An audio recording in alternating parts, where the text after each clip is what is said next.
This woman requested these deer antler with jade earrings, and I think they came out pretty good. So I'm going to show you guys how to do them, but considering that it's very hard to find these exact same slices of deer antler that are these exact same size, even if you have tons of deer antler scraps laying around like I do, I'm going to make it a little easier, and we're just going to do any kind of flat disc that has a hole drilled through it and any kind of 8mm accent stones to go at the top.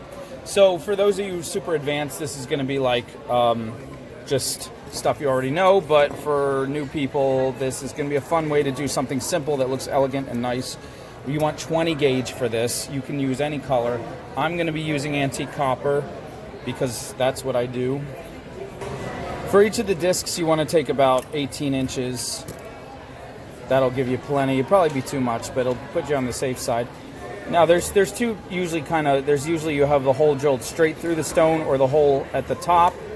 I've done a lot of videos, but I'll tell you real fast. If the hole's at the top, you put it through to the middle, crimp it over the top, twist it, make a loop, and then do the same thing I'm about to show you anyway.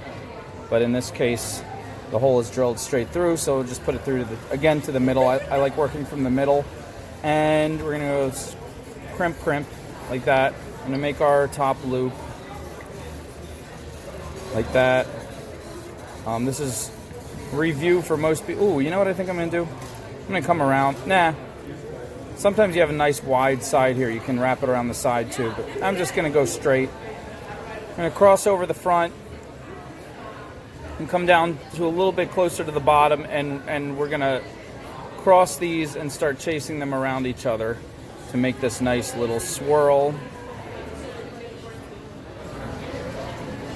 You can go around as many times as you want. You could just go around once if you want. I think that's good. So I just crossed them and then just had them chase each other, and it makes a swirl like that.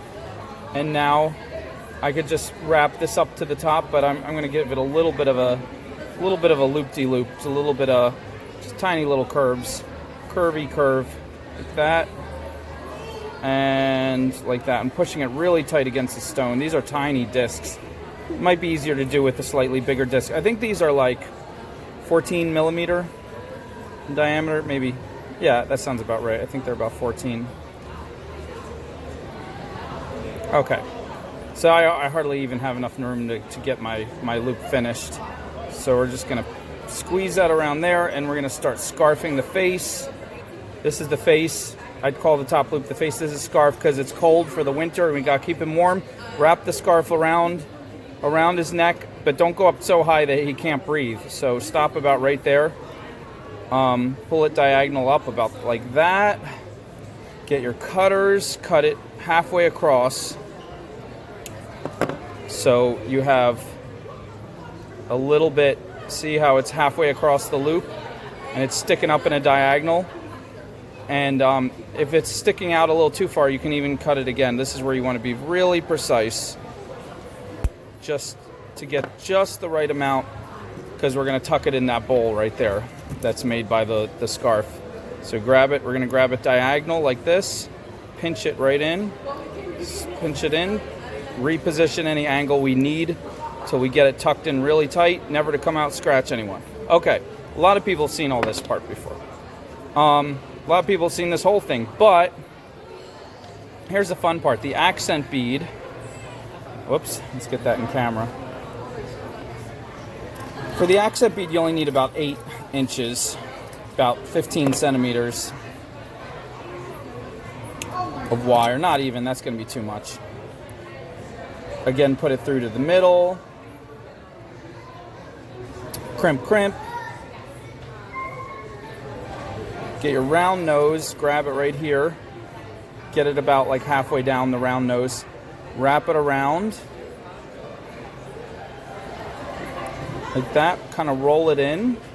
We have a nice loop going on there. Roll it in a little tighter. And then come around itself. Oops, yeah, make it tight. And just start to naturally give it a diagonal loop all the way around to the top. All right? And leave that for a minute. We got to do this side now. Push this out of the way. Same thing, hold it right there. Give it a loop. Roll the loop tight. Wrap it around itself. Gotta wiggle it around your hand and everything. Get it around like that. Pull it in. And again, we're gonna go diagonal around the stone. We're gonna try to make this diagonal and this diagonal like on opposite sides of the stone, but it's not gonna be perfect. So just go with it. It's gonna look good no matter how you place it, but you're trying to kind of cover as much of the stone as possible with these both. So this one is coming up, they're crossing now. This one is coming up to wrap around this face, and we'll wrap around a few times. It's like we're scarfing again. And then we'll stop, same thing right there, halfway up. We'll cut it.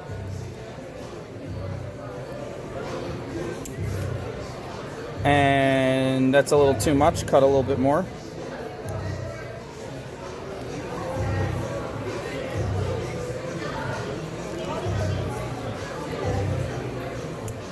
There we go.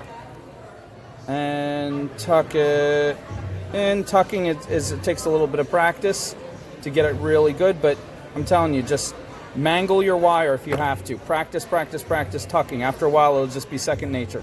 So now I'm just I'm looking at how this comes around, and I'm looking at how the next one comes around, and I'm trying to space them evenly, basically, on the stone, so that you have like a continuous swirl coming up.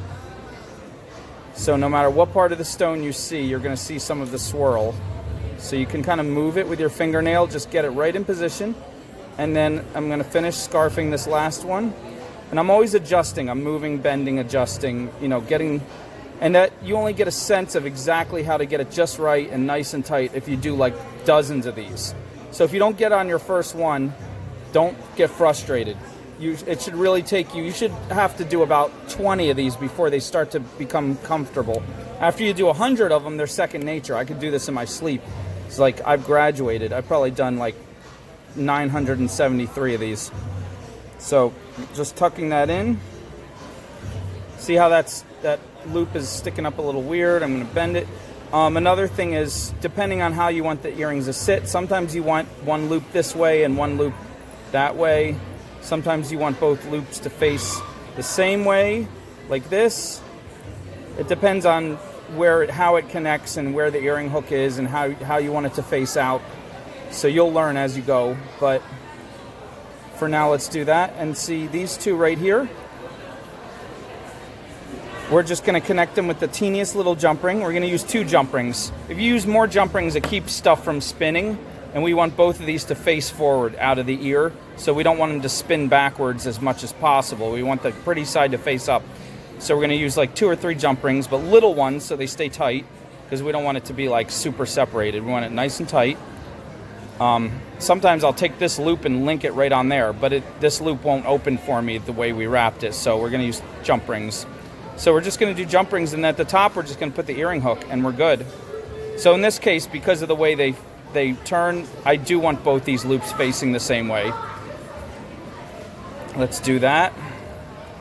I got these teeny tiny like little 4mm jump rings. Always get jump rings in all the colors you use. Like this is antique copper, so I have a whole wheel of antique copper jump rings in all different sizes. Try to get jump rings in all the sizes, like from 4mm up to 10mm, even more if you can.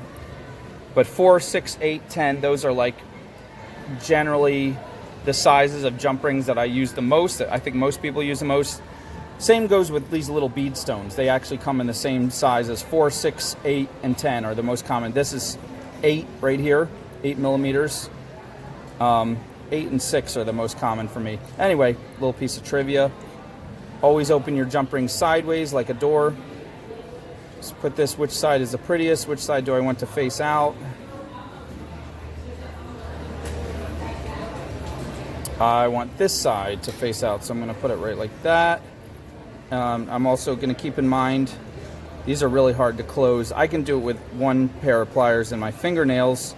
You might need to take 2 pairs of pliers till you get really used to it. Or you could really mangle your fingernails too, which is fine. If you're an artist and you have messed up fingernails, that just shows that you're a master artist. But when we put the earring hook on, also be careful which way it's facing, because you want everything to face out. So if you put it on wrong, just take it off, adjust it. Also have earring hooks in all the colors you use. I have earring hooks in 5 different colors, because that's the color: antique copper, antique brass, black gunmetal, silver. Oh, maybe 4 colors. So open that sideways, make sure it's facing the way we want. Just put that on. Bam. Oh, I didn't put the other jump ring. I wanted to double up those jump rings. Oh, I should mention that these are ceramic pieces. It's like porcelain with melted glass. And these are green jasper. They're a type of jasper. I'm not sure the exact type, but jasper is always a great stone, no matter what, almost pretty much what variation you get. It's really cool. Voila!